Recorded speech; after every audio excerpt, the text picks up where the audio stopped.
Salut l'équipe, nouvel entretien sur la chaîne First Team et surtout pour le LNB DAZN Club. Et aujourd'hui, Thomas, on accueille quelqu'un qui doit être heureux, voire même très très heureux en ce moment. Tu m'étonnes. Il a été super joueur de basket d'abord, champion du monde de 1 contre 1 et maintenant il est juste directeur sportif et ambassadeur du Paris Basketball. C'est Amara Si. Comment ça va, Amara? Ça va très bien, les gars, et vous? On est ravis de t'avoir. Bon, t'es là en tant que dirigeant du Paris Basketball, ancien joueur, légende aussi de ce cher championnat qu'est la Betclic Elite. Donc on va essayer de parler de tout ça aujourd'hui. J'espère que t'as 2 heures. Hein. Ah, j'ai tout mon temps. Moi, moi c'est plus pour vous, hein, parce que moi, quand une fois que je suis lancé, c'est mort. Bah, hein. le temps. Nous, tu sais qu'on adore quand on s'installe dans ce canapé, quand on a quelqu'un dans ce fauteuil, on adore prendre le temps. Je veux qu'on commence évidemment par le plus chaud. C'est ce début de saison exceptionnel, et on pèse nos mots, du Paris Basketball. Au moment où on enregistre, la veille, le Paris Basketball vient d'enchaîner une 7e victoire d'affilée en Euroleague. En championnat, vous êtes 2e, il me semble, ex aequo avec l'Asvel. Qu'est-ce qui se passe, Amara, dans ce club en ce moment? Je sais pas, hein, nous-mêmes, on est les premiers surpris, même si les gars, pour dire la vérité, ils travaillent très très très dur.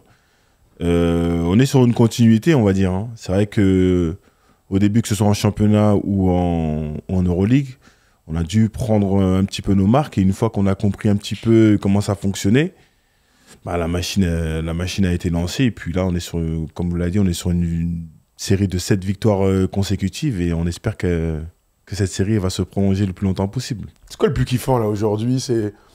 Bon, j'imagine que c'est l'ensemble, tu vas me dire ça, mais c'est l'année dernière, le championnat, la finale, une saison historique pour un club, l'Eurocup, ce début de saison où en fait on a l'impression que rien n'a changé, pourtant il y a juste un coach qui a changé. C'est quoi le plus kiffant dans tout ça? Qu'est-ce que tu as envie d'en retirer? Le plus kiffant pour moi, c'est, je dirais, c'est de voir la communauté du Paris Basketball s'agrandir, voir la ferveur, l'engouement qu'il y a autour du club. Quand on vient à l'Adidas Arena, voir les gens qui repartent avec des étoiles plein les yeux, je pense que c'est ça le plus kiffant. Tu parles de l'Adidas Arena, on a l'impression que c'était en février dernier que vous êtes entré officiellement dans cette arène. Depuis, on a l'impression que le club est passé dans une autre dimension. C'est-à-dire qu'avec cette nouvelle salle ultra moderne, magnifique, d'ailleurs j'invite tous les gens du bassin parisien à aller dans cette salle si vous n'êtes pas encore allé, on a l'impression que le club, par les résultats aussi, est devenu un autre club presque. Ah, mais c'est exactement ça. Hein. C'est ce que je disais la semaine dernière, je ne sais plus avec qui je discutais. Le fait d'être rentré dans l'Adidas Arena, ça a aussi coïncidé avec le fait qu'on ait gagné notre premier trophée, la Leaders Cup, genre une dizaine de jours après. Oui, effectivement, on est rentré dans une autre dimension. D'assister à un spectacle de basket à Carpentier, avec tout le respect que j'ai pour Carpentier, qui est notre ancienne salle, et de jouer à la Adidas Arena, c'est le jour et la nuit. Il y a la salle, il y a les résultats, il y a le style Paris Basket. Ouais. C'est qu'aujourd'hui, quand on vient voir le Paris Basketball, c'est un style de jeu qui va à 2000 à l'heure. Ouais. Ça défend fort, ça court, c'est spectaculaire. C'est ça aussi votre marque de fabrique. Oui. Bah, on en parlait tout à l'heure. Hein. On a réussi à lier le spectacle avec les résultats. C'est pas donné à tout le monde. Donc c'est soit l'un, soit l'autre. Donc c'est dur d'avoir les deux, surtout en Europe. C'est vrai que c'est déroutant pour les adversaires, mais c'est kiffant pour nos fans et les spectateurs qui viennent voir nos matchs. À quel moment, toi, en tant que directeur sportif, t'as accepté ou t'as poussé dans cette direction de jouer ce basket unique? Parce qu'au début, on ne savait pas qu'il allait y avoir des résultats comme ça, mais à quel moment vous avez pris la décision d'aller dans ce basket d'attaque qui allait faire kiffer clairement le public? La décision, elle a été prise d'abord quand on a fait venir Will Weaver, parce qu'on voulait un basket qui se pratiquait de manière très instinctive, très première intention, etc., etc. Et c'est vrai que la défense ne suivait pas. Bon, il y avait du spectacle, mais malheureusement, on marquait 100 points. Les deux côtés du terrain. On marquait 100 points, mais surtout les adversaires. Les adversaires marquaient 100 points également. Donc c'était un problème. Et puis, quand on m'a parlé de Thomas Isalo, moi je ne le connaissais pas, pour être honnête avec vous, je ne le connaissais pas. Donc au début, j'étais comme tout le monde, j'attendais de découvrir. Donc forcément, j'ai regardé les matchs. de Beaune, voir un petit peu comment ça se passait et tout. Et puis, direct, j'ai compris. Directement, j'ai capté, j'ai dit, ah oui, lui, s'il vient chez nous, ça va changer quelque chose. Puis, on a eu la chance de le convaincre parce qu'il y avait un ou deux clubs d'Euroleague qui étaient sur ses côtes. Et lui, il a kiffé le projet Paris Basketball et il nous a suivis dans cette aventure-là. Et puis, je me rappelle, on avait discuté avant que la saison commence. Je vous ai dit, là, il se passe un truc et vous allez voir, vous allez kiffer. Parce que quand tu connais le basket, quand tu sais à quel point le gars, il est à cheval sur les détails, il est pointilleux. Parce que quand on nous voit jouer, les gens peuvent penser que c'est du basket freestyle, mais c'est tout le contraire. En fait, c'est de la haute précision. Le basket du Paris Basketball. Donc du coup, quand il est arrivé chez nous, je me suis dit ça va le faire, mais je pensais pas que ça allait être à ce point-là. Parce qu'il y a des gars qui sont arrivés, des gars qui savent ce qu'ils doivent faire, chacun accepte son rôle, des mecs qui se tapent pour leurs coéquipiers, des mecs, c'est une équipe sur et en dehors du terrain, ils vont faire pas mal de choses ensemble, leurs femmes, elles sont copines, etc. etc. Non, c'est une alchimie qui marche du feu de Dieu, et ça, il faut le mettre au crédit des joueurs aussi, parce que c'est des efforts constants qu'on leur demande que tout le monde n'est pas prêt à faire. Je voudrais qu'on reste sur les coachs parce que c'est archi intéressant. Quand Thiago Massidalo arrive, on le connaît peu, sauf ceux qui suivent la BCL, les acharnés du basket. On pense évidemment à Stephen Brun qui devait déjà le connaître. Ouais. C'est vrai qu'il y a ce style-là qui correspond complètement à vos attentes, du basket d'attaque avec une défense de fer. Aujourd'hui, il n'est plus là, Thiago Massidalo, mais on a l'impression que le style continue. Il y a un coach qui est arrivé, Thiago Splitter, qui finalement, c'est assez surprenant pour tu le sais mieux que moi, un coach en général, quand il arrive, même s'il y a une alchimie, il dit « moi, je vais mettre ma main à moi, mon style à moi ». C'est pas du tout ce qu'il a fait, Thiago Splitter. Ouais, mais c'est tout à son honneur et ça prouve que c'est quelqu'un d'extrêmement intelligent. Pourquoi vouloir à tout prix mettre de l'ego dans ça quand tu hérites d'un groupe qui a été successful, qui a obtenu des résultats incroyables? On garde 80% de l'effectif. Donc l'intelligence, c'est de surfer sur ce qui a bien marché. Et moi, c'est le conseil que je lui ai donné lors de notre premier entretien en physique. Comme je connais bien le championnat, que j'ai de l'expérience, etc., il m'a demandé quel conseil je pourrais lui donner par rapport à ça. Mais moi, c'est ce que je lui ai dit, texto. Je lui ai dit, moi, si j'étais toi, je surferais sur ce qui a très, très bien fonctionné la saison dernière. Et si tu dois apporter ta touche, c'est petit à petit. Voilà. Parce qu'il y a des gars qui ont l'habitude de jouer d'une certaine manière depuis des années. Des gars, un noyau qui se connaît très bien, qui ont confiance dans ce style de jeu. Donc, la logique voudrait qu'on continue sur ce style de jeu-là. Et puis même, on a fait des entretiens avec différents coachs qui avaient plus ou moins d'expérience de Euroleague ou pas. Et ils avaient leur propre style de jeu bien marqué, mais ça ne correspondait pas à ce que nous, on voulait proposer à notre public. T'as des noms de coachs avec qui vous avez discuté pendant l'intersaison? Non, je peux pas. Non. On demande là pour ça, tu me dis non, alors, tu me dis non. Ces gars-là, on coachait où alors? En Euroleague. En Espagne, en Grèce. En Euroleague, il y avait tous les profils. Les coachs d'Euroleague qui ont fait des résultats. Mais qui seraient arrivés donc avec leur manière de faire. Leur bagage, quoi. Avec leur bagage, ce qui est normal. Mais moi, en fait, c'est la première de mémoire comme ça. Peut-être que je me trompe, et dites-nous dans les commentaires. Mais c'est en général, mais à tous les niveaux, un coach, il arrive, il veut mettre son empreinte parce que c'est sa manière aussi d'exister. Moi, ce que fait Thiago Splitter, c'est en ça que je le trouve, très original et surprenant, mais dans le bon sens du terme, c'est que il continue de faire ce que faisait Thiago Massidalo, bien aidé évidemment par les joueurs qui sont d'abord c'est eux qui cristallisent quand même ce qu'a fait Thiago. Si t'as pas les joueurs, tu peux pas jouer comme ça. Parce que même moi, des fois, je prends du recul, je me pose la question, mais j'aurais kiffé, c'est sûr, jouer dans un style de jeu comme celui-ci.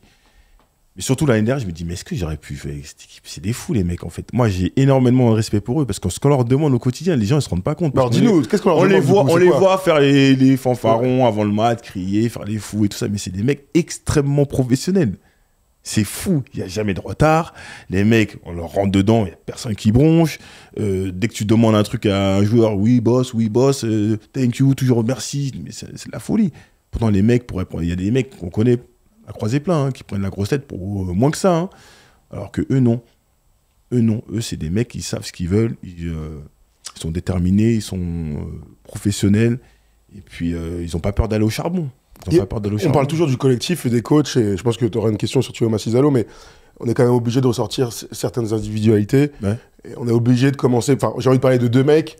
D'abord TJ Shorts et ensuite Nadir Effi. Mais je veux qu'on s'arrête vite fait sur TJ Shorts. On en parlait hors émission juste avant.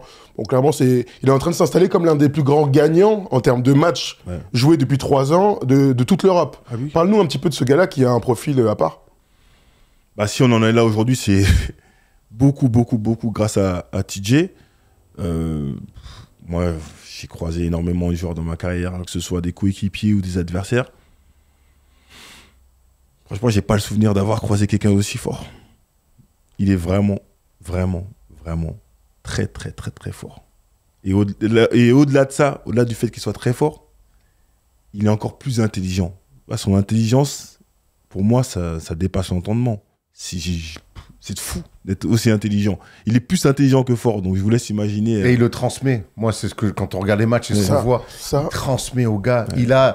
On parle souvent d'attitude, de body language chez certains, notamment NBA, où on voit des mecs trop forts, mais avoir des attitudes nonchalantes. C'est le leader ultime. Il a tout le temps le smile. Il tape tout le temps dans les mains des gars. Il joue toujours juste. Et hier, dans la fin de match face à FS, à l'Anadolu, il y a une mésentente avec Ward, il backdoor, il revient, ballon touche. Tu peux faire... sourire, smile derrière défense. Je fais, en fait, t'as raison, le basketteur est magnifique, son intelligence de jeu est extraordinaire, puis l'attitude, comme il diffuse sur tout le monde, c'est...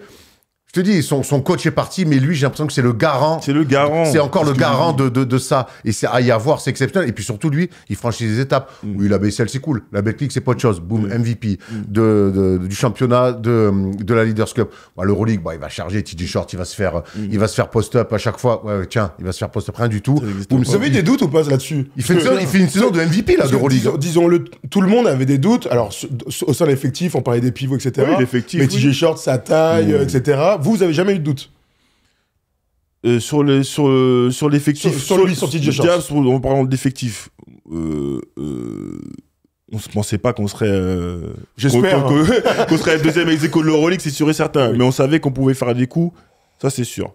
Mais en ce qui concerne TJ Short, et j'en parlais avec Ali Traoré, par rapport à cette fameuse fantasy, je sais pas comment on appelle ça, Fantasy League de l'Euroleague. Moi je mets TJ Short dans mon équipe. Il me dit, mais non, t'es un fou, il est trop petit. Je fais, écoute-moi, Ali. T'as pas compris, en fait, c'était qui ce mec-là? Il va marcher sur l'Euroleague. Mais non, j'attends de voir. Mais attends de voir quoi? Ils l'ont mis 13 de crédit. J'ai dit, mais c'est pas assez. Je dis, ouais, mais c'est un rookie. Je dis, mais tu vas voir ce qui va se passer. Moi, j'ai aucun doute sur. Mais ça montre bien, mine de rien, comment c'est une folie ce que fait TJ Short, parce que même des joueurs, et Ali, il a joué l'Euroleague, il y a plein de joueurs, nous journalistes, je peux comprendre qu'on puisse se tromper, mais des mecs qui ont connu le très haut niveau, qui ont des doutes, qu'on peut comprendre. Et en fait, ce gars-là, en fait, t'as raison, peut-être qu'on n'a pas encore compris le plafond d'où aller ce garçon-là. Moi, je le vois tous les jours au quotidien, je dis, mais Ali, mais fais-moi confiance, je connais le basket et tout. Et là, tu fais le fan de base. Je lui dis, non, j'attends de voir. Okay, et chaque journée, je lui envoyais alors. J'ai dit, je vais pas te lâcher. J'ai dit, moi, je suis un gamin, moi. Je vais pas te lâcher. C'est comme à l'époque, quand on parlait de Luka Doncic avec des potes à moi. Oh, il arrive à prendre en NBA, machin, truc. Il défend pas, d'accord, mais qui défend d'abord, déjà? Dans les gardes en NBA, il n'y en a pas beaucoup. Et il va falloir défendre sur lui aussi, hein. Et regarde ce qu'il fait, c'est encore pire que ce que j'avais prédit. J'ai dit, mais vous êtes fous, quoi, Luka Doncic. Bien sûr qu'il va marcher sur l'NBA, il est trop fort. Mais en fait, quand tu connais le basket, t'es fort, tu vas taffer partout. En fait, on s'en fout de la ligue. TJ Short, tu le mets en NBA, il va taffer. C'est juste qu'ils vont pas lui faire confiance parce qu'il est petit, ceci, cela, machin, mais il compense par tellement de choses. Il a pas tout à 3 points, d'accord. Déjà, il en met. Il progresse. Il a progressé. Il progresse. Il en a pas besoin. Après, c'est vrai qu'il a un mid-range létal, hein. Il n'en a pas besoin. Parce qu'il a un mid-range, il va à gauche, il va à droite, il prend toujours la bonne décision. C'est un magnifique genre de pick and roll. Tu sais pas quoi faire. En fait, un contrat surtout. Hein. Ouais. Plus que tout, de un contrat. En fait, il est juste intenable. Ils sont deux intenables, en vrai. Ouais. No offense à Maodolo, qu'on adore. En plus, no offense à tous les gars autour qui régalent. Mais on est obligé de s'arrêter sur Nadir Effi. Le fait qu'il soit français, que ce soit à Paris. Ouais. Est-ce que tu te rends compte de la hype qui est autour de Nadir? Tu sais que nous, dès qu'on en parle, ça fait des records d'audience à chaque fois. Ouais, mais ils m'ont dit pareil, les gars de Overtime. Ils m'ont dit la même chose. Ils m'ont dit, dès qu'on met un truc sur Nadir, ça explose. Mais c'est normal. De par son histoire, de par son style de jeu, tu vois, de par son style tout court, avec son afro, là, Mais oui, Maradona, c'est Maradona. Regarde. Exactement, Valderrama. Valderrama. Valderrama était un peu plus grand. J'aime bien Maradona. C'est un gaucher, c'est deux gauchers, mon gars. Nadir, il est quand même plus affûté que Maradona. Maradona jeune, alors si tu veux. Maradona jeune. Nadir, il est gainé, hein. Mais bien sûr. C'est ce que je te dis. C'est ce que je te dis. Nadir, il est quand même plus gainé que Maradona l'était. Mais je lui ai dit, fait la débras, Nadir, il est gaillard. Quand il fait ses tresses, je lui dis, mais qu'est-ce que tu fais avec tes tresses, là? Si t'es condamné à garder ton afro jusqu'à la fin de ta carrière. C'est ton flow. Ouais, c'est ton marque de fabrique, c'est ton identité, les gens, ils t'identifient comme ça. Nadir Rifi, ah non, le gaucher, lequel? Non, celui qui a l'afro, là, oui, direct. En plus, quand il court et tout, ses cheveux qui bougent de partout. Mais... Ah, moi, ça me fait rire, moi. Ce qui fait Nadir, c'est quand même incroyable. Et on a l'impression que c'est accepté par tout le collectif. Quand il est à l'Alba Berlin et qu'il prend 17 tirs à 3 points, je pense que... Peut-être que je me trompe. 19 tirs à 3 points. Important. Et qui, s'il fait ça à l'Olympiakos, s'il fait ça au Real, je pense que les mecs autour pètent les plombs. Mais du coup, on rappelle qu'il en met 7 sur 19, donc c'est presque rentable en pourcentage. Oui. On peut discuter du volume, mais sur le... C'est un match étonnant aussi. Après, en face, il y a une zone match-up, voilà, donc ils répondent aussi à une défense. Oui. Mais on a l'impression qu'il prend 19 tirs parce que le collectif lui permet et qu'on lui dit « Mais vas-y, prends-les, mon grand ouais. ». Et comment tu vois ça, toi? 19 tirs à 3 points, ça reste énorme. Oh, mais c'est une folie. Non, mais en plus, en 21 minutes. Il prend 22 tirs dans le match en 21 minutes. Mais bon, après, comme je l'ai dit, chacun a son rôle dans notre équipe et chacun prend son rôle à cœur, il le fait bien. Et on est tous complémentaires. Vous remarquerez que Nadir, il joue rarement avec TJ. Tu vois, il est dans la second unit, comme on dit. Aujourd'hui, Nadir Rifi, c'est le meilleur marqueur du championnat en Betclic Elite. Pourtant, il sort du banc. Il doit jouer quoi? 20 minutes? Même pas. Tu vois? 20 points, 20 minutes. Voilà. Donc, il a 21 points de moyenne, presque 22, je crois, en sortant du banc. Parce que ça, c'est des discussions aussi qu'on a eues avec lui. Au début, il n'acceptait pas ça. Donc, moi, je lui explique, Nadir, on s'en fout, en fait, de combien de temps tu joues. C'est comment tu joues. Comment tu es utilisé. Si tu joues 35 minutes, mais que tu prends 10 tirs, tu vas pas être content. Là, tu joues 20 minutes, t'en prends 25. Donc, moi, je préfère ça, moi. Si je suis un scoreur, tu préfères quoi? Moi, t'es pas bridé dans tes choix, dans ta manière de jouer. C'est ça le plus important, en vérité. Et plutôt que le temps de jeu. Moi, je connais des mecs qui jouent... je vais pas donner leur blase, mais il y a des mecs qui jouent plus de 30 minutes, ils prennent 4 tirs, 5 tirs dans le match. Comme Kiamara, par exemple. C'est vrai. Oui, mais après, chacun son rôle. Mais tu vois, la question que je me pose avec Nadir, on comprend que c'est un super joueur de basket, il n'y a pas de doute. Mais est-ce qu'aujourd'hui, le collectif du Paris Basketball profite des qualités de Nadir Rifi ou Nadir Rifi est en train de profiter de ce style de talent? C'est les deux. Mais après, il l'a compris, tu vois. Parce que c'était beaucoup de discussions avec Nadir, avec son agent, qui est, c'est devenu mon meilleur ami. Olivier. Olivier, qu'on embrasse. C'est mon gars, Olivier, tu vois. Alors, attends, je vais juste passer un petit mot. Olivier, moi, c'est Erwan, lui, c'est Thomas. Chaque fois que je le croise, il m'appelle Thomas. Il fait une blague, je peux pas dire à l'antenne, mais maintenant, il sait.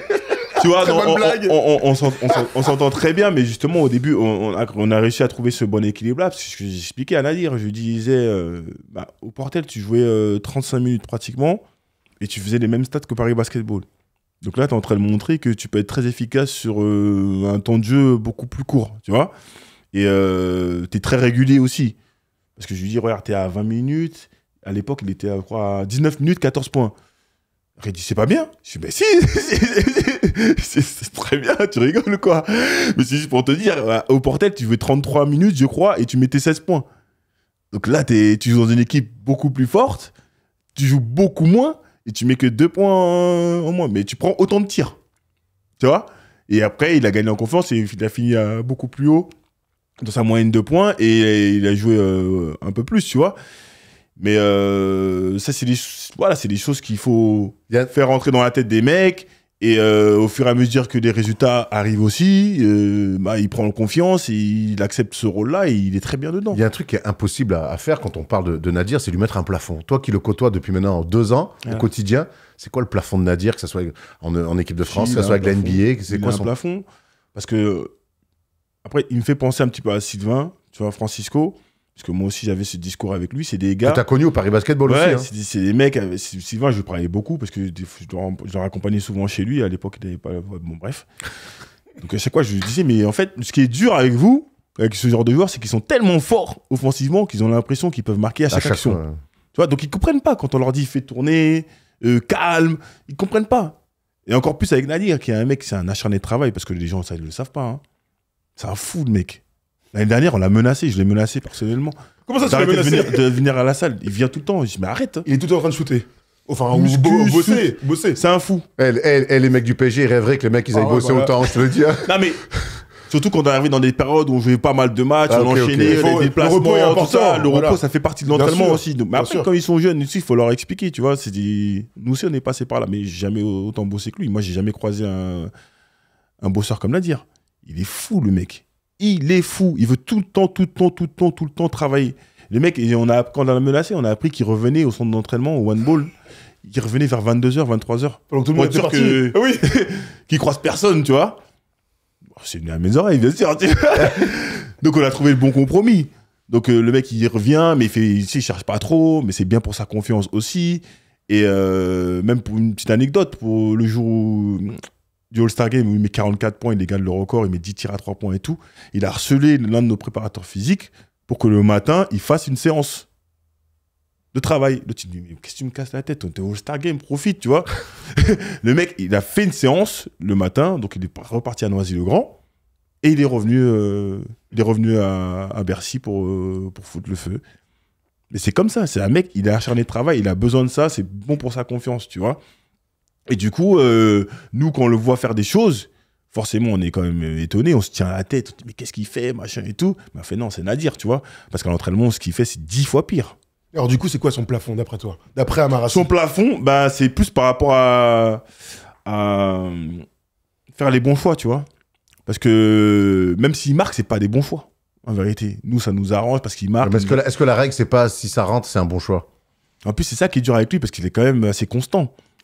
dans ses mauvais choix où il marque, il est très quand même assez constant. constant. Les gens ils disent c'est de la chance, c'est pas de la chance. Il fait 10 fois. Non, mais il y a des gens qui connaissent pas trop. Nous, on le voit à l'entraînement, il fait, comme j'ai dit, c'est 10 fois pire. Et quand tu le vois en match, quand tu suis le Paris Basketball, tu vois que ça se répète. C'est rentable en fait. Moi Ça j'aime se bien. fait rentable. Moi j'aime bien. Au bout d'un moment, Ça se répète. chacun son style. Oui, bah Oui. t'as Sloukas qui est sous contrôle, nanana, c'est beau, c'est élégant. Tous les grands coachs, ils adorent. Mais au bout d'un moment, t'as aussi Nadir qui est dans un style complètement différent. Au bout d'un moment, tu fais le pour et le contre. Qu'est-ce qui est positif, qu'est-ce qui est négatif? Moi, depuis 1 an et demi, je regarde jouer Nadir Ifi avec le Paris Basketball. J'ai comme l'impression que c'est plutôt très positif que négatif. Et c'est ça qui est impressionnant parce qu'à son jeune âge, d'être aussi constant, moi j'ai rarement vu ça, tu vois. Il va passer à côté d'un match, mais voilà, mais dans 80% des cas, il est rentable, tu vois. Mais là où il peut y avoir un problème, c'est que ce soit au Paris Basketball ou ailleurs, parce que nous, on a amené à grandir et à ramener des joueurs avec des plus gros palmarès, plus d'expérience. Donc forcément, il va jouer avec des mecs qui sont capables aussi de faire ce qu'il fait lui. Donc chacun devra rentrer dans un rôle, faire des sacrifices. Donc lui, il doit commencer déjà à apprendre à jouer comme ça, plutôt que de se retrouver confronté à un mur et de mal gérer la situation, tu vois, parce que c'est arrivé à plein de joueurs, ça. Des mecs qui jouaient un petit peu comme ils voulaient, qu'ils avaient une liberté totale sur un terrain de basket, et quand ils arrivent dans une plus grosse écurie, où ils sont beaucoup à pouvoir faire la même chose, ils sont peut-être 8 ou 10 millionnaires dans l'équipe, à un moment donné, ils vont aller voir le coach, et le coach, il préfère mettre un gars de côté plutôt que se mettre 10 ou 12 joueurs à dos. Donc c'est pour ça qu'il faut anticiper les choses.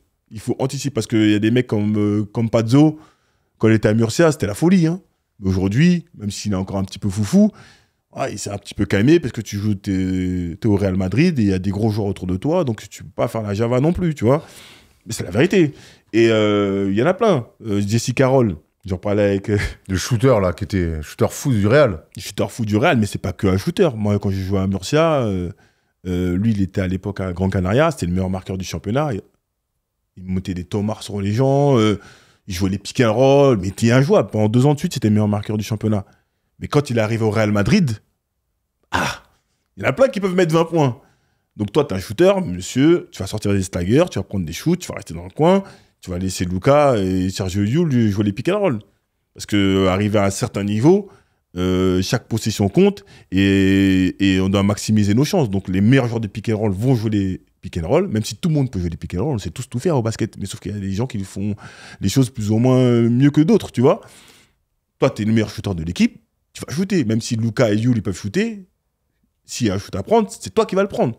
Donc, accepter de rentrer dans ce rôle-là, il l'a fait pendant presque une décennie au Real Madrid, il a pris des titres, il a pris des millions, et puis voilà.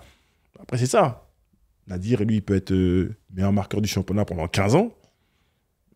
Betclic Elite, mais lui, je pense qu'il peut jouer beaucoup plus haut. Donc, c'est des sacrifices qu'il devra faire, quoi qu'il arrive. C'est ce qu'on va suivre. Tu parles de Betclic Elite, j'ai envie d'aller direct dans le dur du sujet. C'est que moi, j'ai l'impression que l'année dernière, vous faites finale. C'était une belle surprise. Oui. Moi, cette année, j'ai l'impression que vous êtes, sur ce début de saison, la meilleure équipe. Gros shout-out à Cholet quand même, j'imagine pas Cholet de champion de France.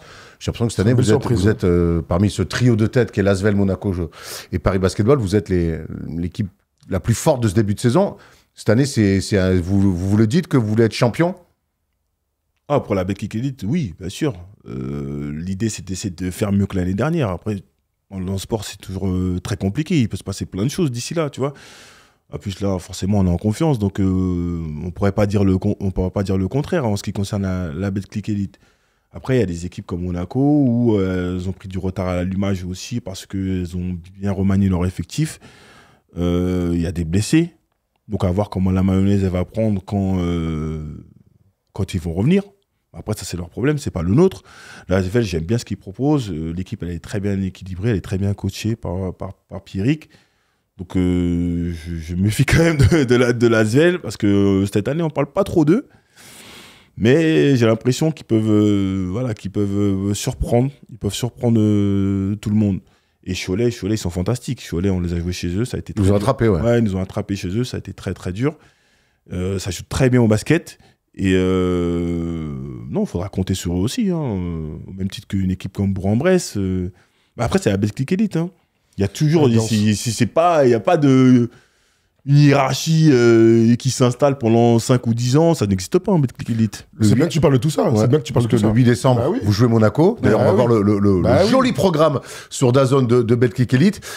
On se souvient que l'année dernière, quand même, les 2 derniers matchs à domicile, face à Monaco en finale, vous n'existez pas. Bon, après, Monaco est sur un nuage. Je pense que vous êtes un peu sur la jante. Il y avait la fatigue. Est-ce que tu as l'impression que cette année, vous les avez déjà battus en Euroleague chez eux, l'écart entre le Paris Basketball et Monaco, c'est vraiment réduit? Non, l'écart, déjà, il s'est réduit. Et puis, les 2 matchs qu'on joue, les 2 derniers matchs qu'on joue contre Monaco, ça ne reflète pas du tout le niveau qu'il y a entre les deux. Parce que déjà, avant même d'avoir commencé les playoffs, on était déjà sur les rotules. Parce que les mecs, ils ont surperformé. On est allé au bout de toutes les compétitions, sauf la Coupe de France, parce qu'on avait envoyé les espoirs. D'ailleurs, on a dit que c'était pas bien. Mais c'est jamais ça. C'est pas bien, Mara. Non, c'est pas bien. Il fallait faire les choix, tu vois. On n'a pas. Bon, pour le coup, les choix, vous ont. Ça a été payant, mais c'est pas ce qu'on a envie de voir. On respecte la Coupe de France, tu l'as gagné. Oui, c'est vrai. Mais moi, c'est ce que c'est. Mais après, bon, c'est comme ça. Mais quand les mecs, on fait que de leur demander, on fait que de leur solliciter, on fait que de les solliciter, et que tu vois le style de jeu qu'on a, qui était super éprouvant. Avec les voyages, on ne voyageait pas dans les mêmes conditions que les autres. Hein. Nous, il n'y avait pas de vol privé. Hein. C'était soit bus, soit vol commercial. Et puis, quand tu arrives au mois de juin, tu les sens, les miles et tout ça. Tu les sens, tu vois. Et on n'avait pas un effectif de 15 ou 16 joueurs comme on peut avoir aujourd'hui, tu vois. Donc, on a beaucoup tiré sur les mêmes gars. Et moi, je me rappelle de la veille de notre match contre Cholet, en play-off, on avait fait une réception avec des sponsors. Et je parlais avec les gars et tu dis, je suis cuit. Je suis cuit. Ça va être chaud la finale quand même. Hein. Ça va être chaud, mais on l'avait annoncé, donc fallait assumer. Je suis cuit. Les gars, faites ce que vous pouvez. Mais les gars... La demi-finale contre l'Asvel était... Même contre Cholet. Ouais, déjà contre Cholet. On perd contre Cholet le lendemain. On perd le premier match contre Cholet. Mais les mecs, après, c'est tellement des compétiteurs, c'est tellement des trucs. Les mecs, allez, on va chercher. Il n'y avait plus rien, il n'y avait plus une goutte d'essence. Il n'y avait plus rien. Donc oui, à la fin, bon, on a fait ce qu'on a pu. On prend un match à Monaco. Mais après, quand tu vois que les mecs, eux, ils étaient en pétard, faut le dire aussi, hein, ils ont Bah, tu vois, Okobo, Mike James, comment ils étaient. C'était fâché. Ah non, ils étaient fâchés. C'est le mot. Non, mais ils Et étaient. quand ils sont fâchés, tu peux rien faire. En Voilà, général. mais toi, t'es KO, et eux, ils sont sur un nuage. Mais tu peux rien faire. Tu pouvais rien faire. Et donc, cette année, tu as l'impression quand même que même dans la perception que vous avez de Monaco, qu'il l'année dernière, c'était une équipe, on rappelle, qu'il y a 2 ans, sortait du Final Four, qui avait été champion de France en roulant sur tout le monde. C'était quand même, il y avait Monaco et un peu les autres. La Svel, en plus, l'année dernière, c'était une saison compliquée. Ouais. Votre regard, votre perception vis-à-vis de Monaco, elle a changé? C'est genre, cette année, on veut vous attraper. Non, mais je t'ai dit encore, faut voir comment la mayonnaise, elle va prendre. Ils n'ont pas leur effectif au complet. Ils ont pas de coach encore. En plus, ouais, ils sont séparés de Sacha, tu vois, mais tu peux pas. C'est encore un peu trop tôt, quoi. Il y a un match, quand vous jouez Monaco, quand même. Quand vous les avez battus, déjà. Voilà, quand vous les avez battus. Donc là, c'est pareil, ils avaient pas tous leurs éléments. Mais là, vous allez les jouer en Belgique. C'est une semaine spéciale, vous savez. Oui. Ah, voilà. Monaco, c'est l'ogre du championnat de France pour l'instant, quoi qu'on en dise. Hein. Ok, nous, on est l'équipe du moment, on est en forme, etc., etc. On peut dire tout ce qu'on veut. La réalité, c'est que moi, j'aime bien faire cette comparaison. Hein. Avec Mike James, je fais 2 équipes comme celle qu'on a aujourd'hui, hein. 2,5 même.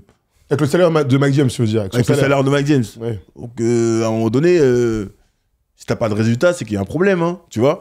Donc non, nous, bien sûr qu'on est outsider, on veut leur rentrer dedans, on veut être compétitif, que ce soit n'importe qui, mais encore plus quand c'est eux, forcément, parce que c'est la locomotive du championnat. Donc on veut se confronter aux meilleurs et on veut prouver qu'on a notre place à leur table. Après, il est encore trop tôt. Hein. On a fait une excellente saison l'année dernière. Aujourd'hui, c'est la saison de la confirmation, mais le chemin est encore très long. Amarat, Monaco, tu connais, tu as joué. Ouais.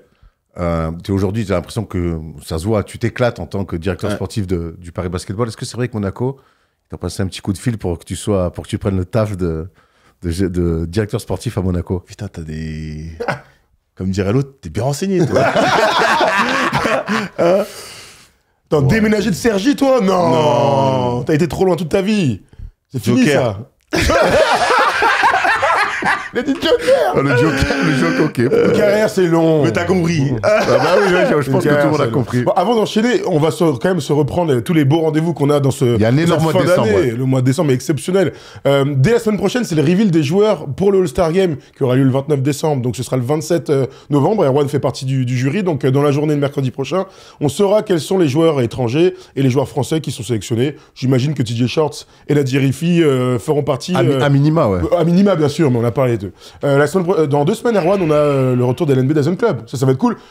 On peut vous le dire maintenant, on va parler de Monaco. Évidemment, avec les blessés, le début de saison un petit peu compliqué, et puis le changement de coach, surtout, c'est pas rien quand une équipe comme ça change de coach en cours de saison. On espère qu'il y aura un coach à ce moment-là, on pourra se projeter un petit peu. Ce qui est sûr, c'est qu'il garde en directeur sportif. A priori, il garde le directeur sportif. Le Paris-Monaco, du coup, sur DAZN, ce sera à 19h le dimanche 8 décembre, ça c'est la manquable, bien sûr. Et puis regardez, juste avant Noël, on se régale avec un Asvel Monaco pour bien célébrer la dinde. Et donc, le All-Star Game à l'Accor Arena. La grande fête du basket français, on le dit toujours, hein, mais c'est clairement un moment exceptionnel. Ouais. Le stade est toujours plein. T'as été MVP du All-Star Game, t'as fait le All-Star Game. Ouais. C'était le meilleur ambassadeur pour cet événement-là, quelque part. À ce qui paraît. Non, après, c'est toujours un plaisir d'être invité pour cet événement-là. Moi, j'ai toujours pris du plaisir à jouer. Après, c'est vrai qu'il y a des années où c'était un peu compliqué pour le public. Mais là, j'ai encore des souvenirs de ce qui s'est passé l'année dernière. C'était exceptionnel. La fin de match et la prolongation, j'étais comme un fou, moi. J'étais comme un gamin. J'ai passé potentiellement l'un des meilleurs All-Star Games de l'histoire. J'ai passé une excellente soirée. J'ai passé une excellente soirée. Donc, j'en attends pas moins pour la prochaine édition. Il y a 2 ans, c'était avec Victor. C'était déjà la fête. C'est vrai que depuis 5-6 ans, on a beaucoup de chance sur le contenu pur. Les concours, c'est toujours un bête de moment. Mais c'est vrai que les matchs Erwan, tu as eu la chance d'en commenter. Ils sont exceptionnels. Mais, excuse-moi de te couper, mais tu sais que même les Américains, ils nous envient. Ils kiffent ça. Alors, moi, il y a un match. De ma gueule, bah oui. Je te jure que les Américains, ils nous envient un match.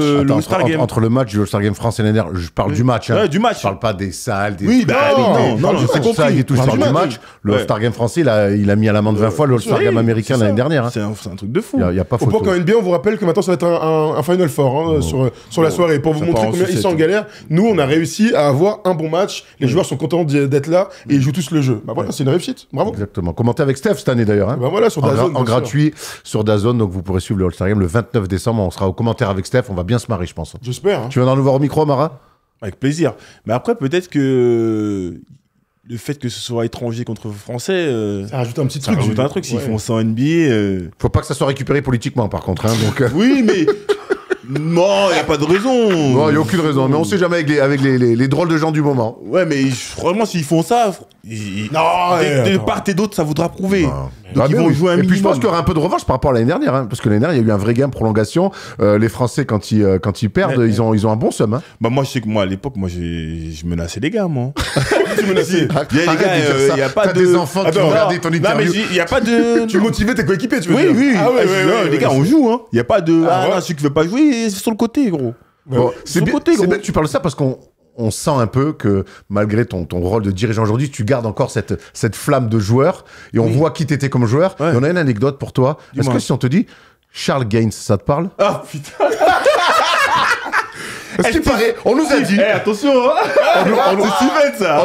on nous a dit que Et ça l'a marqué, que ça. Stephen Brun à Lasvel avait assisté dans l'anonymat le plus total ou un contre un le plus violent de l'histoire. Ouais. Raconte-nous un petit peu ce que c'est cette anecdote et qui était Charles Gaines. Charles Gaines, c'est mon gars de ouf en plus, lui. Bah après, comme tous les Américains, vu que ouais, j'ai été champion du monde d'un contre un, ça a fait un gros buzz et tout, notamment à l'époque.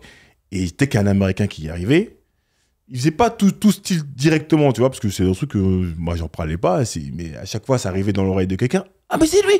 Oh mais oui, finalement, ah c'est toi qui avais gagné. Ah ouais. Donc ils veulent tous me défier. Bon, il n'y en a aucun qui a gagné.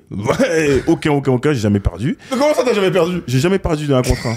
Sur ma vie. Mais qui dit des trucs comme ça? Mais c'est la vérité. Non, mais comment ça, jamais perdu? J'ai jamais perdu d'un contre un. Depuis que... Bon, j'ai dû en perdre quand j'ai commencé le basket et tout ça. Va sur l'anecdote et après, je te Bref. relance sur ça parce que ça D'accord. me tue. Vas-y, Bref. comprends. Charles Gaines, donc. Ouais, mais moi, je peux te battre. Mais qu'est-ce que tu racontes tu sais comment ça monte, là. Ça monte. J'ai dit, écoute, moi, c'est 500 € minimum. Or que je parie jamais, hein. Je parie jamais. Et le peu de fois que j'ai fait, j'ai jamais pris l'argent parce que je parie pas. Bon, c'est comme ça. Bref. 500 €. Ah, d'accord. Bah, pose des 500 €. Ok. 500 €. Un contre un. Un violet. On fait le 1 contre 1. Bon, le mec, par contre, c'est un pivot, hein, mais mobile de fou, balèze, mais t'as peur comment il était balèze, des tatouages partout. C'est une brute, tu vois. C'est une brute, mais sauf qu'il il me voyait comment j'étais avec mon corps et il sait pas que moi je viens de Sergi. Tu vois. Il sait pas que moi je rentre dedans, il n'y a pas de problème. Donc on se rend. C'était une bagarre, Dragon Ball Z. C'était même plus du basket. Mais sauf que dès que je le touchais, il disait faute. Et dès que moi, il m'arrachait la tête et tout ça, il dit qu'il n'y avait pas faute. Parce qu'il voulait abandonner, parce qu'il sentait qu'il allait perdre. Et moi, comme je voulais pas qu'il abandonne, donc moi, je redonnais la balle à chaque fois. Donc c'était ça s'arrêtait pas. Je le tenais, il me tenait. Il y a le coach qui arrive. C'est Claude Bergeau qui vous a arrêté. Qui arrive. Non, il est venu, on l'a pas calculé. Il a dit arrêtez, il n'y a pas, on continue. C'est le président qui est descendu. Mais non. Il est venu me mettre de pression. Bah, ils ont appelé tout le monde. Limite, ils avaient appelé la police. Nos maillots limite déchirés, griffés de partout. Mais c'était un truc, on l'a jamais terminé. Bon, je gagnais, hein. Et moi, tellement je voulais pas qu'il abandonne, dès que je le touchais, il disait faux, je le rendais à chaque fois. Parce que je savais que j'allais l'avoir à un moment ou un autre, ça aurait pu durer toute la journée. Moi, je serais resté, tu vois, y a pas de problème. Mais j'avais ce cardio, tu vois, et cette détermination. Mais finalement, il a fallu que ils aillent chercher le président, il est descendu de son bureau, il était comme un fou. En plus, je crois qu'on avait match le lendemain ou le surlendemain. Évidemment, évidemment. Mais c'est devenu ton pote, disons-le. Ah, C'était ton pote. C'était mon. Il est venu chez moi à Cergy. Il est venu manger le son tchèp. pote. Il est venu manger le tchèp. J'avais la trêve. Il est pas rentré au tête. Il est venu une semaine à Cergy. Il a pété les plombs. Il faut toujours que ça finisse comme ça. C'est ça qu'on doit dire à nous. non, gars, non, c'est que c'est mon- c'est on mon- se bagarre sur le terrain et tout, mais c'est nos gars. On voilà. se parle de temps en temps sur, Voilà. sur Instagram. C'est mon gars. Je suis allé à Houston et tout pour un camp d'entraînement avec John Lucas et tout. Et lui, comme c'est un gars de Houston, je suis allé chez lui. Pareil, on a graille, on est sorti. Non, c'est mon gars de fou. Vous avez jamais rejoué de 1 contre 1? Non, mais il ça. avait peur après, il esquivait. Il est esquivé parce que moi, tu sais très bien, Bah je oui, suis un je gamin, le lendemain, je suis revenu. Parce que moi, je voulais en finir. Je dis non, parce que moi, c'est comme ça, je rigole et tout. Mais une fois que je rentre dans ce truc-là, comme je sais plus qui disait ça, je crois, c'est Gauthier Denis. Je suis pas sûr en tout cas. Il dit, mais toi, quand on parle de 1 contre 1 et quand tu joues, et t'as un truc dans le regard, t'es pas la même personne. C'est trop bizarre. Et moi, j'arrive pas à me rendre compte. Ah, c'est pareil, quand je m'énerve, apparemment, c'est pareil aussi. Ma femme me dit, quand tu t'énerves et tout, quand tu t'embrouilles avec quelqu'un, t'as un regard et tu fais trop peur et tout. Apparemment. Hein. Alors que t'es très sympa dans la vie. Adorable. Bah alors, appelez-moi Goku. je veux qu'on s'arrête un peu sur ça, parce que moi, on n'a pas la même génération, on a 10 ans d'écart tous. Moi, j'ai appris ton nom. Exactement, voilà, il y a 20 ans, quand Nike a mis ce concours international de concours de 1 contre 1. Et quand on disait il y a un Français qui est champion du monde de 1 contre 1, c'était Amarassi. Je veux que tu me racontes cette épopée incroyable et du fait aussi que donc t'as jamais perdu de 1 contre 1 de ta vie. Non, j'ai jamais complètement fou. Raconte-moi un petit peu cette époque. Aujourd'hui, si je me mets en forme, je perds pas. Je perds pas. T'as une tactique spécifique pour le 1 contre 1 ? C'est quoi ? T'as vu, j'aime bien Dragon Ball Z, le truc là. C'est pour calculer la puissance et tout. Regarde, il y a des gens, je n'ai même pas joué, je sais, lui je le bats, juste côté. Tu sais, il y a une manière, quand t'attaques contre des petits, des grands, c'est quoi ? En fait, mais quand tu dis qu'aujourd'hui tu perds pas, ça veut dire que genre tu joues LeBron dans 1 contre 1. Non, mais tu vas. Voilà. Oui, mais t'es obligé d'aller chercher, c'est ça que je dis au mec. Va me chercher LeBron, t'es obligé d'aller chercher KD, Carmelo Anthony, bah d'accord, je vais perdre contre lui, y a pas de problème. Hein. Non, les 80%, je les froisse. Hein. Bon, dis-nous, sérieux. Attention, le regard est en train de changer. 80% des joueurs. Je te fais confiance. Je les tape. Je veux que tu me dises. 90. Il y a 2 choses que je veux savoir. Déjà, je veux que tu me dises comment tu abordes ça d'un point de vue de basket, au-delà de ton état d'esprit. D'abord, en fait, déjà, ce que je dis au mec, et c'est sans prétention aucune, parce que moi, je suis quelqu'un, vous savez, je suis pas. Je suis assez humble et tout, mais là, avec ça, il n'y a pas de question d'humilité. Je suis pas humble, c'est la vérité, en fait. Je perds pas. Pourquoi ? Parce qu'en fait, je dis, il faut que je tombe sur quelqu'un comme moi, mais je suis jamais tombé sur quelqu'un comme moi. Donc, un poste 3-4, athlétique. Qui peut aller à gauche, qui peut aller à droite, qui peut shooter à 3 points, qui peut shooter à 2 points, qui peut poster. C'est pas possible, en fait. Il y a toujours un truc qui va pas. Je joue contre un mec qui fait ma taille. Oui, c'est un mec, il va shooter à 3 points, il va être fort en pénétration, mais il n'a pas de mid-range, par exemple. Donc moi, comme ça va, je connais le basket, j'ai ce truc et tout, j'analyse les mecs, je vais le forcer qu'à faire des mid-range et je vais le gêner. Parce qu'il ne va pas les mettre parce que c'est pas son game, tu vois ce que je veux dire ?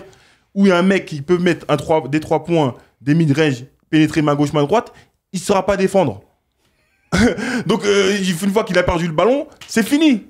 C'est fini, parce que tu gardes la balle quand tu marques. Il est mort. Ou bien ça peut être un petit qui est extrêmement fort et tout. D'accord, tu vas faire là, tu vas marquer, ça va être des exploits individuels parce que je défends.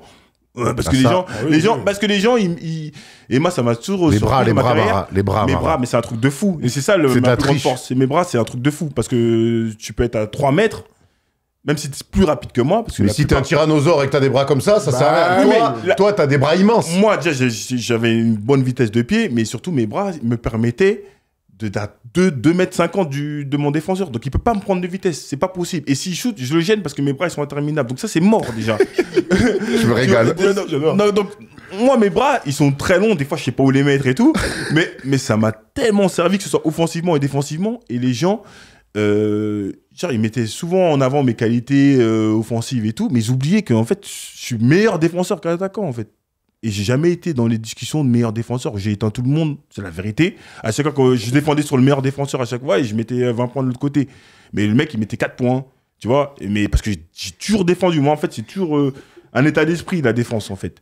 Tu sais, moi, je rentre dans un duel, le mec, il marque, ça me met pas bien. Je veux pas qu'il marque, en fait, le gars, tu vois. Et j'ai développé ce truc-là. Et d'abord avec les 1 contre 1, et après ça s'est transféré sur le 5-5, tu vois. Mais voilà, il y a toujours une faille, en fait. Il y a un mec qui va être fort en défense, en attaque, à 2 points, à 3 points, pareil, mais il va faire 1m80. Bah, t'es mort. Mais tu sais que ce que tu es en train de nous dire, et c'est bien que les plus jeunes te découvrent le joueur que tu étais, parce que moi, je t'ai connu, moi, j'ai même joué contre un tournoi avec toi à Brest, mais tu dois pas t'en souvenir. C'est pas très grave. T'es froissé, c'est sûr. Même pas, je crois que j'ai mis 13 points en 3 minutes. Comment tu mens ? C'est impossible. C'est pour ça que t'as oublié. Non, mais non, j'étais rentré à la fin du match, j'avais défendu ce rôle, j'étais content, tu vois. Voilà mon état d'esprit à l'époque. Mais ton état d'esprit à toi, ce qu'on voit, c'est que, moi je connais encore une autre anecdote sur toi, c'est quand t'allais faire un camp d'entraînement au Mavs. Oui, mais ça, après, je te l'avais déjà raconté. Et que tu te retrouves avec Sean Marion, qui est quand même un joueur clé et tout. All-Star, quoi. All-Star, et qu'en fait, t'es là, qu'est-ce qu'il y a ? Et qu'en fait, c'est Rodri qui va te dire, vas-y, tranquille et tout. Non, il n'y a pas de tranquille. Il n'y a pas de tranquille, il rentre dedans, le gars. Et il pouvait pas, même j'avais fait des 1 contre 1 à l'époque avec James Posey, Gerald Green. Pareil. Le coach, il me dit, comme il voyait que je marchais sur les gars, il y avait un camp avec les gens lambda, les pros d'Europe, les universitaires et tout. Et après, à un autre horaire, il y avait les joueurs NBA. Et puis, comme il voyait que je marchais sur tout le monde, il dit ah, mais toi, tu fais trop le malin. Je faisais pas le malin, mais je dis en gros, t'es trop à l'aise et tout, on va t'amener avec les pros. Mais c'était pareil. C'était pareil, les gars, j'aurais marché dessus. L'autre, il pouvait même pas avancer. Il me disait quoi C'est Gérald Green, ouais. Il disait mais tu joues trop dur. Moi, il y a qu'au State qu'on me dit ça. En France, on m'a jamais dit ça, ouais, tu joues trop dur. Les gars, ils disent mais tu joues trop dur, c'est abusé et tout. Al Thornton, à l'époque, il jouait aux Clippers, c'est pareil. Il me dit mais tu joues trop dur, c'est un truc de fou. Il me disait. Je me rendais pas. En France, on m'a jamais fait cette réflexion. Est-ce que la NBA, tu n'y as jamais joué, alors que les gens de ta génération que tu as connus, Mike Pietrus, Mike Djellabal, ils sont allés sur des postes similaires aux tiens, à peu près. Ouais. C'est un truc, bon, tu as l'air bien dans tes pompes, hein, et un garçon complètement épanoui, mais est-ce que la NBA, moi, tu te dis pas Non, pourquoi bien sûr que c'était mon rêve, tu vois, mon rêve ultime. Mais j'ai tout fait. J'ai fait des essais, ça n'a pas été concluant. C'était une histoire de papier aussi. Il y a une histoire de visa aussi, une année. Donc en fait, c'est pas pour toi, c'est pas grave. Tu vois ce que je veux dire? Moi, je suis très content. Aujourd'hui, je suis épanoui. Moi, je connais des joueurs qui ont joué en NBA. Aujourd'hui, ils sont malheureux. Pourtant, ils ont une carrière NBA. Ils ont pas cette reconnaissance-là. Bon, après, ils ont leur compte en banque bien rempli, tu vois. Ça fait la différence, mais bon, moi, je suis pas... Toi aussi, non? Mais je suis pas sur ça, moi, tu vois ce que je veux dire. Mais je suis très bien, mais je suis pas sur ça. Le plus important, c'est d'être en paix avec soi-même, d'être heureux. Moi, je reçois énormément de respect de la part de tout le monde, énormément de reconnaissance. Pourtant, j'ai pas joué en NBA. Je suis limite plus respecté que des mecs qui ont fait des carrières en NBA, tu vois. Et tous les mecs qui ont joué en NBA, que ce soit Tony, Nico, Mike, tous les joueurs qui ont joué en NBA, ils me respectent énormément parce qu'ils savent, tu vois. Même Mike, il m'a toujours dit, j'ai la balle. Je comprends pas comment t'as jamais joué en NBA. Tony, pareil. C'est quand que tu veux un NBA, c'est quoi? Je comprends pas et tout. Mais c'est comme ça en vérité, les gars. Tu crois que c'est une histoire de génération? Tu crois que t'es né trop tôt? Non, je suis dans la même génération que Tony. Bah oui, mais je t'y ai pas allé pour tu le vois, coup. mais je suis pas allé. Mais de toute façon, tout le monde le sait, hein. Que ce soit mes coachs, mes coéquipiers, mes adversaires. Ça devait pas se faire, quoi. Ça devait pas se faire, c'est tout. Il y a pas de question, il y a pas 15 000 questions à se poser. Des fois, les choses, elles sont pas faites pour toi et c'est tout. Il faut l'accepter, tu vois. Et peut-être que ça n'a pas été bien pour moi, tu vois. Moi, je crois beaucoup à ça, moi, tu vois. Peut-être que je serais tombé sur les mauvaises personnes, j'aurais mal tourné. Aujourd'hui, le plus important, c'est que je suis heureux et je suis fier de ce que j'ai accompli. Peut-être que si j'avais joué à NBA, j'aurais fait des fonds de banc, machin, j'aurais pas été aussi épanoui qu'aujourd'hui, tu vois. Donc c'est ça le plus important. T'as pas fait de la NBA, mais t'en avais déjà parlé, on avait déjà parlé quand t'étais venu dans un First Day Show. Il y a une autre chose dont on n'a jamais parlé et que t'as pas fait, c'est l'équipe de France. Mais... Alors on sait que t'as la double nationalité, t'es franco-malien. Exact. Tu as choisi le Mali. Oui. Tu as choisi le Mali. T'as eu un coach, et je veux qu'on en parle, on a eu Paul Lacombe il y a un mois ici, qui nous a parlé de sa relation fusionnelle, quasi paternelle avec Vincent Collet. Ouais. Toi aussi, t'as une relation très particulière avec Vincent Collet, qui était le sélectionneur de l'équipe de France pendant des années. Qu'est-ce qui s'est passé avec l'équipe de France? Bon, en fait, c'est un truc tout bête. Hein. C'était suite à ma première année professionnelle. J'ai eu mon premier contrat à 18 ans à Lasvel. On avait une équipe de malades mentales avec Bill Edwards, Laurent Serra, Jim Bilba, Yann Bonato. J'en oublie, mais c'était une équipe de ouf. Il n'y a pas un shooter de l'Est, là? Mrazek ou un truc comme ça? Non, il est arrivé après. Hartlong, là. Robert Goulias. Qui était connu pour avoir mis une patate à cheval de la police, il l'avait assommé. Un cheval de... Tu t'embrouilles avec un flic, tu mets une patate au cheval. Ouais. Bref. Pauvre cheval. Il a rien dit. Il est tombé, le cheval. Un cheval, hein. On rigole, on devrait pas. Terrible, on devrait pas rigoler. Va dans les chevaux. Hartlong. Okay. Tape sur Internet, tu vas voir. C'était un gars de ouf, lui. Bref. On avait une équipe de malades mentales. Et moi, j'étais frustré parce que j'avais pas joué cette année, tu vois. Pourtant, j'en suis convaincu. Et de toute façon, tout le monde me disait, j'avais ma place, tu vois. Mais sauf que, comme le disait Greg Beugnot à l'époque, qui était mon coach, il avait énormément de pression parce qu'ils avaient fait 4 années de suite, un truc comme ça, sans gagner de titre, alors qu'ils étaient archi favoris. Bon, bref, là, ils avaient monté une équipe de fous. Et puis, moi, en plus, j'avais signé dans des conditions assez bizarres parce que de base, je devais aller à Kentucky en université. Et je voulais pas signer à Lasvel. Donc, j'ai été contraint parce que j'étais sous convention. Bon, bref. Je suis resté, mais à contre-cœur. Tu devais aller à Kentucky? Ouais, je devais aller à Kentucky. Je savais pas, ça c'est lourd. Et du coup, je suis resté, j'ai pas joué, donc extrêmement déçu, au point où je disais même pas bonjour. Pour te dire le tempérament que j'avais à 18 ans, je disais même pas bonjour au coach. J'arrivais à l'entraînement, je disais même pas bonjour. Parce qu'en fait, j'avais l'impression qu'il m'avait trahi et qu'il m'avait fait perdre mon temps surtout. Donc très déçu. Et après, il y a l'opportunité, en fin de saison, il y a l'opportunité, je devais aller à Bourg-en-Bresse. J'avais signé 3 ans à l'Asvel et finalement, l'Asvel, comme la relation avec le coach, avec le staff, était au point, c'était mort. Ils avaient accepté de me prêter à Bourg-en-Bresse. Enfin, de me laisser libre pour rejoindre le club de Bourg-en-Bresse. Et je devais y aller finalement, avec l'histoire de Tandjevic qui arrive, qui veut pas, qui veut absolument me garder. Bon, bref. Et en même temps, j'ai une proposition pour rejoindre l'équipe du Mali. Donc moi, super frustré, j'ai 18 ans, je vais jouer au basket. Moi, c'est où? Ah, c'est à Casablanca, oui, on y va, c'est où? Demain, je viens, quoi. Je suis allé, j'ai joué la CAN, comme ça, c'est tout, sans savoir ce qui allait se passer derrière, tu vois. Et ça s'est super bien passé. Je regarde jusqu'à aujourd'hui des souvenirs extraordinaires. Franchement, c'était... Moi, je regrette pas mon passage avec l'équipe du Mali parce que franchement, j'ai découvert des gens avec qui je suis encore en contact aujourd'hui. C'était une expérience de vie spéciale, mais franchement, que de la rigolade. Donc du coup, j'avais 18 ans et à l'âge de 20 ans, ou 21 ans, je ne me rappelle plus, c'est là où je commence à faire parler de moi dans le championnat, parce qu'avant, il n'y avait pas les réseaux, donc personne ne savait, hein, à part mes proches, que j'avais joué avec le Mali. Donc moi, Claude Bergeau, il prend la tête de l'équipe de France. Ah bah, comme il dit, moi je vais à Marassi. Né à Paris, à Marassi. Bon bah... À Marassi. Ouais. Bah. Moi j'ai cru que c'était le quai 54. Bah oui. Ouais, tu changes comme ça, moi je connaissais pas les règles. Tu vois, à l'époque, on n'était pas... tu vois, moi je sortais d'un milieu... j'ai commencé le basket à 14 ans. Moi, tout allait très très vite. Je signe mon premier contrat à 18 ans. Tout va très vite pour moi. Donc, je connais pas les règles. Il y a plein de joueurs que je connais pas.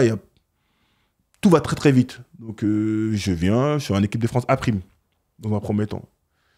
Équipe de France A', ça se passe super bien. On joue que contre des équipes A. Je performe et tout. Hop, Claude Bergeau, il me retient moi et Claude Marquis, perd son âme. On est les deux à être retenus. À l'époque, il y avait Alain Kofi, Mamdiara, Amagou, je crois qu'il y avait Stephen, je ne suis pas sûr s'il y avait Stephen. Bref, c'était une équipe de France A'. Donc ça se passe super bien, il me prend.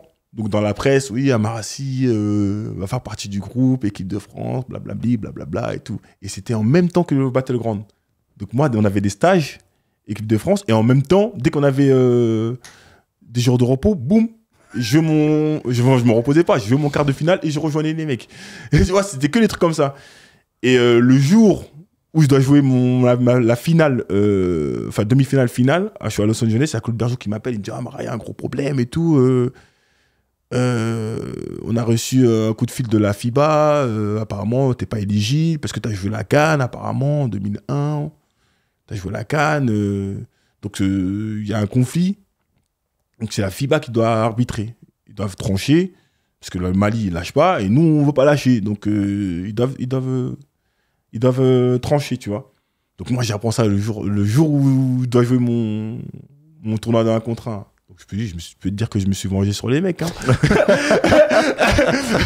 Je me suis vengé sur les mecs. Hein, ça...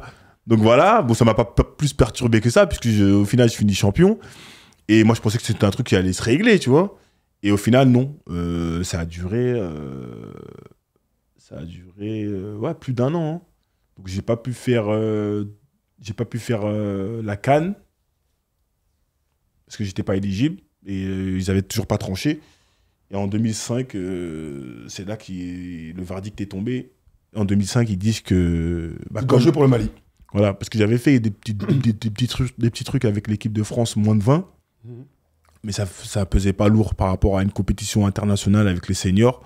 Donc du coup, la FIBA l'a tranché, elle a dit, bon, à partir de maintenant, ta nationalité basket, c'est le Mali. Est-ce que tu étais frustré? Ah, pas du tout. Ouais. Mais je dis non, bah, c'est le Mali, allez, let's go. Okay. Non, bah, je t'ai dit, ça se passait super bien avec le Mali. Et 3 ans après, il y a Vincent Collet qui reprend la tête de l'équipe de France, et c'était mon coach à l'époque à l'Asvel. Et donc il me convoque et tout, il vient me voir et il me dit « Écoute Amara, pour l'instant c'est secret, personne ne le sait encore, mais là je vais prendre la tête de l'équipe de France. » Je dis « Ah super, félicitations et tout. » Mais moi, innocent comme j'étais, je ne savais pas ce qu'il allait me proposer. Il dit « Bon là, je sais que tu joues pour le Mali, mais là le règlement il a changé. Et depuis peu, tu peux changer de nationalité. Je dis, ah ouais, qu'est-ce que tu racontes et tout. Si je dis, ouais, tu peux et tout. Regarde, Vasco Eftimov, il joue pour la Bulgarie maintenant, alors qu'avant, il était international français et tout. Vasco. Le fameux, hop, c'était un sacré joueur, un sacré personnage aussi. D'ailleurs, si tu nous regardes. Et du coup, je dis, ouais, et alors, il dit, bah, tu veux pas jouer pour l'équipe de France? Mais Vincent, ah non, abuse pas, gros, je peux pas, gros. Il dit, j'ai joué pour le Mali depuis 2001. Ah, mais tu veux pas faire les Jeux Olympiques, tu veux pas faire les championnats d'Europe et tout, les championnats du monde, etc. Je dis, si, je vais faire, mais je vais faire les championnats du monde et les Jeux Olympiques avec le Mali. Et je vois sa tête à Vincent, je te dis, il était tout blanc. Genre, il s'attendait pas à ce que je lui dise ça. Je dis, mais non, mais je ne veux pas faire l'opportuniste. Là, il y a des gens qui comptent sur moi. Ça se passe super bien. On a un objectif et je ne peux pas laisser les gens comme ça. Je ne suis pas un opportuniste à ce point-là. C'est mort. Je suis vraiment flatté, je suis vraiment honoré, mais je peux pas. Je vais rester avec le Mali, tu vois. Après, il était super déçu, mais il a compris. Enfin, je croyais qu'il avait compris. Parce que là, pendant 5 ans, 6 ans, à chaque fois qu'on se croisait, du coup, je l'ai félicité pour lui, là, il fait, ah, mais à un moment, tu dois être avec nous. À un moment, je dis, mais Vincent, tu vas pas me faire le coup à chaque fois qu'on se croise. C'est gros. Et là, dernièrement, quand je l'ai félicité pour sa carrière, hein, parce qu'il a pris sa retraite internationale et tout, il a encore mis une couche. Mais il rigolait cette fois, tu vois. Mais oui, bah, avec Vincent, on a une superbe relation. Il a été très, très important pour moi, parce que moi, quand je suis parti de la Lasvel et que j'ai rejoint le club du Mans, bah, il m'a responsabilisé directement. Il m'a mis sur le poste 3. En plus, j'étais pas facile. Hein. Franchement, moi, c'était... Forte tête ouais, moi, c'était un truc de fou. Hein. Et je l'ai rendu fou, Vincent. Tu faisais quoi, par exemple? Oh, mais j'étais un malade. J'arrivais toujours en retard. Je conduisais sans permis. Il devenait fou. Le président, à chaque fois, ah, Marat, tu peux pas continuer. Il dit, ah, t'inquiète. Tu vois, je pétais. Non, laisse tomber. J'étais pas content d'un match. Je prenais ma douche pendant qu'il faisait son speech. Je fais des trucs de fou. Qu'est-ce qui a fait que tu t'es calmé, du coup? Non, après, c'est l'expérience, tu vois, parce que moi, je te dis, je suis rentré dans le basket très tard. Après, il y avait des codes que je comprenais pas, tu vois. Et Pierre Tavano, c'est pareil, tu vois. Et qui me recrute, c'est l'assistant emblématique de Vincent. Ils ont fait un bout de chemin ensemble pendant très longtemps, tu vois. Et c'est lui, justement, qui a convaincu Vincent de me signer au Mans, parce que c'était mon coach en espoir. C'est lui qui m'a fait venir à Villeurbanne. Mais lui, c'est pareil. Après, il y a des trucs que je peux pas dire ici, mais j'ai fait des trucs de malades mentaux. Dans aucun centre de formation, normalement, je dois rester. Tu vois, j'aurais même pas fait carrière, peut-être sans Pierre Tavano. Parce que moi, je connais plein de potes à moi qui ont pour un dixième de ce que j'ai fait, ils se sont fait virer de leur centre de formation. Mais après, comme je t'ai dit, tout allait très vite. Tu sais, je suis arrivé à 16 ans et demi, 17 ans. Ouais, je fais des trucs. Non, franchement, je peux pas les dire ici, mais j'ai fait des trucs de malades mentaux. Et après, il a gardé ça pour lui, parce qu'il savait que j'étais pas une mauvaise personne. Il savait juste que je sortais d'un milieu qui était un peu compliqué, mais que voilà, j'étais pas mauvais du tout. J'avais un bon fond, et qu'il fallait juste m'accompagner, tout simplement. Tu vois, et Vincent, ça a été la continuité de ce que Pierre Tavano a pu faire. Et après, au fur et à mesure, voilà, j'ai gommé certaines choses, et puis j'ai gagné en maturité. Et c'est pour ça qu'à chaque fois que je crois à Vincent, et je sens la fierté dans son regard, parce qu'il me dit, putain, mais quand même, hein, d'évolution. On a rigolé aussi avec Christophe Lebouy, qui est président du Mans. Aujourd'hui, il voit les postes à responsabilité que j'ai, et le gamin que j'étais quand j'étais insolent, perturbateur, dur à gérer au Mans. Il dit que j'en ai fait du chemin, mais après, c'est comme ça. Hein. C'est aussi ça, les histoires de basket. Il faut tomber sur les bonnes personnes. C'est pas que faire de quelqu'un un bon joueur de basket ou un très grand joueur de basket. Ouais. C'est aussi de voir un petit qui part un peu dans tous les sens avec du talent et d'en faire aujourd'hui un père de famille, un directeur sportif et un mec bien dans ses pompes. Ouais, mais après, moi, j'ai eu beaucoup de chance, hein, parce que même à l'école, j'étais pas un bon élève, tu vois, mais j'ai pas les profs, ils m'aimaient bien. Il y avait un truc, je foutais le bordel et tout, mais... Avec moi, ça passait toujours. Je sais pas pourquoi. Franchement, j'ai de la chance. Le sourire, Amara, le sourire. Peut-être, hein, je sais pas, mais il y a toujours ce truc qui a fait que les gens, ils ont toujours voulu m'aider, tu vois. Donc, pour ça, je te remercierai jamais assez. Je suis super reconnaissant par rapport à ça, tu vois. Et j'essaie à chaque fois de leur rendre. Je dis, attends, c'est vrai que là, j'abuse, attends. Parce que là, ils font les efforts quand même pour moi. J'avais ce recul quand même. tu vois. Et à chaque fois, je dis, ah non, faut pas que je déçoive, tu vois. Faut pas décevoir ces personnes-là, tu vois. Donc après, ça me faisait faire des efforts qui, après, c'est des choses qui sont devenues une seconde nature et des choses que je faisais sans réfléchir, tu vois. Et aujourd'hui, je suis pas parfait, c'est sûr et certain. J'ai encore plein de choses à améliorer. Mais franchement, on partait de très, très loin. Hein. Amara, pour finir, tu as une particularité liée directement à First Team. C'est que tu as été coéquipier avec deux des mecs qui travaillaient à First Team.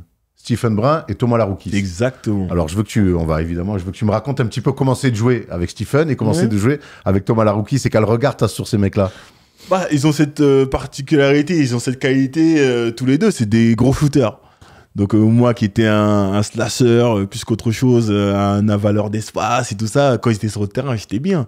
Parce que leur coéquipier, enfin leur défenseur, ils ne pouvaient pas aider, parce que s'ils les lâchaient, sanctions directement, parce qu'ils étaient d'une précision diabolique à 3 points. Donc moi, ça me facilitait la tâche quand j'étais sur le terrain. Et comme j'aime bien le rappeler... j'aurais donné un grailler parce qu'eux disent le contraire. Hein. Ouais, non, c'est moi qui vous faisais des passes, les gars, parce que je voulais bien. Voilà, c'est pas l'inverse. Mais non, après, c'est des coéquipiers avec qui, à chaque fois qu'on se voit, on se raconte des anecdotes parce qu'on a quand même bien rigolé. Hein. Que ce soit avec Thomas et Stephen, de toute façon, vous les connaissez. Hein. C'est des mecs, c'est des blagueurs. Moi, c'est pareil. On aimait trop se chambrer et aujourd'hui encore, hein, on se parle des anecdotes de l'époque. Parce que c'est comme ça, on a bien rigolé. C'est des coéquipiers avec qui j'ai gardé une très très bonne relation et on a une excellente entente. Ça a connecté directement, en fait, tu vois. Il s'est pas passé un jour sans qu'on se taille, en fait. Ça n'existe pas, ça. Depuis qu'on se connaît... Je vois très bien ce que tu veux dire. Ça n'existe pas, ça. Dès qu'on se voit, on est obligé de se tailler sur un truc, sur un vêtement, sur une crotte de nez. Ça passe pas. Ça c'est... On laisse pas rien passer, en fait. On laisse rien passer. Mais après, ça prouve que c'est des bons gars, qu'ils ont le sens de l'humour, voilà, et qu'ils ont cette autodérision aussi, et ce qui fait que c'est des gars qui s'entendent partout, qui s'entendent avec tout le monde et qui peuvent s'adapter partout où ils sont, tu vois. Amara, qu'est-ce qu'on peut te souhaiter pour la suite de la saison?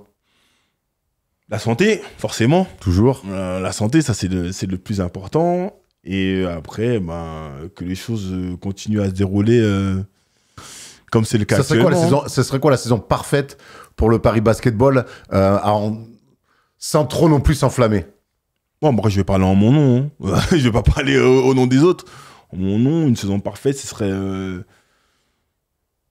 de jouer une finale ou de gagner le championnat de France en Betclic Elite. Et pourquoi pas d'accrocher les playoffs aujourd'hui en Euroleague. Voilà, on revoit les ambitions à la hausse. Initialement, c'était un top 10, top 12, ça aurait été bien pour une première, tu vois. Mais aujourd'hui, on va pas dire qu'on est dans la culture de l'instant, mais... Voilà. Pas de raison de dire autre chose. Hein. Non, c'est bien. Peut-être que dans 3 mois, je te dirai autre chose. Mais aujourd'hui, c'est mon sentiment à moi, personnellement. Hein. Après, si tu parles au coach, au président, aux joueurs, peut-être qu'ils te diront autre chose. Moi, c'est ce que je nous souhaite et c'est ce que je pense qu'on peut accomplir cette année. Écoute, en tout cas, on va suivre ça. On rappelle que la Betclic Elite, c'est sur DAZN tous les week-ends, dès le vendredi soir jusqu'au dimanche, 19h avec l'affiche, évidemment, mais souvent en avant. Donc, les matchs du Paris Basketball. Bon, Thomas, il nous a beaucoup donné, hein, Amara. Tu m'as régalé, Amara. Ah ouais? Bon, ça va alors. On a envie de jouer un contrat contre toi. Enfin, perdre un contrat contre toi. Voilà, c'est mieux. Ouais, apparemment, on n'a pas le choix. Apparemment, il n'y a pas le choix. Ouais, il n'y a pas le choix, quoi. C'est la dictature ici. 500, j'ai retenu les 500 € à mettre. Je pense il est grand temps qu'on organise une grande Hoops Factory avec tous les anciens de l'ASVEL, nous mélanger avec des mecs mauvais joueurs qui partent au bout d'un quart d'heure. Hein, on les embrasse, on pense à eux. Faute, pas faute, ça parle. Ouais, on en fera évidemment une grande vidéo pour vous l'offrir. Merci Amara, tu nous as régalé. C'est un plaisir. C'est toujours un plaisir de venir chez vous et puis longue vie à vous. Merci. C'est gentil. On se retrouve, nous, le 3 décembre pour le LNB DAZN Club, 2e épisode de la saison, spécial Monaco, évidemment, parce qu'il se passe beaucoup de choses. Ou sinon, ça se passe sur la chaîne First Team pour la NBA, pour tout le reste. Merci Thomas. Merci Juan. Ciao l'équipe, à bientôt. Ciao.